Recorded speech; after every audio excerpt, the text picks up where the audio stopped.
কথাটিকে যুক্তিযুক্ত মনে করলেন। ওই সময় ফিলিস্তিনের ভূমিতে বসবাস করত আমালিকা সম্প্রদায়। মুসা আলাইহিস সালাম তাদের খোঁজ খবর নেওয়ার জন্য বনী ইসরায়েলীদের মধ্য থেকে 12 জন লোককে প্রেরণ করলেন। সেই 12 জন লোক ফিলিস্তিনের নিকটবর্তী আরিহা শহরে প্রবেশ করল। তারা দেখল আমালিকাদের শরীর বিশাল আকারের, তারা স্থূলদেহী এবং তারা প্রচন্ড শক্তিশালী। এরপর তারা হযরত মুসা আলাইহিস সালামের কাছে ফিরে এসে বলল, হে আল্লাহর নবী মুসা, আমরা দেখলাম আমালিকাদের শরীর বিশাল আকৃতির, তাদের শক্তি অপরিসীম, তারা স্থূলদেহী এবং তাদের জনবল অসংখ্য। আমাদের মনে হয় বনী ইসরায়েলীরা কোনোদিন তাদের সাথে জিহাদ করে পেরে উঠবে না।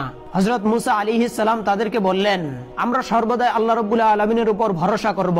তোমরা আমাকে যেই কথাগুলি বললে বনী ইসরায়েলীদের কাছে তা প্রকাশ করিও না, কেননা তারা দীর্ঘদিন দাসত্বের শৃঙ্খলে আবদ্ধ থাকার কারণে তাদের মধ্য থেকে বীরত্ব, আত্মমর্যাদাবোধ ও উচ্চ আকাঙ্ক্ষা দূর হয়ে গেছে, বরং তারা কাপুরুষ, নীরবতা ও সাহসীনতাকে বেছে নিয়েছে। আমরা যদি আল্লাহ রাব্বুল আলামিনের উপর ভরসা করে তাদের সাথে জিহাদে অবতীর্ণ হই, আল্লাহ রাব্বুল আলামিন অবশ্যই আমাদেরকে বিজয় দান করবেন।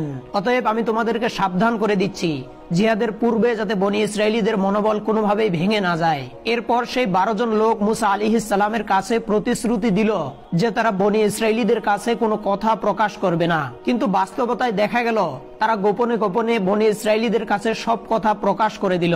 মাত্র 2 জন ব্যক্তি ছাড়া সবাই এই কথাগুলি বনী ইসরায়েলীদের মাঝে প্রকাশ করে দিল। যেই 2 জন ব্যক্তি এই কথাগুলি প্রকাশ করলো না, তাদের নাম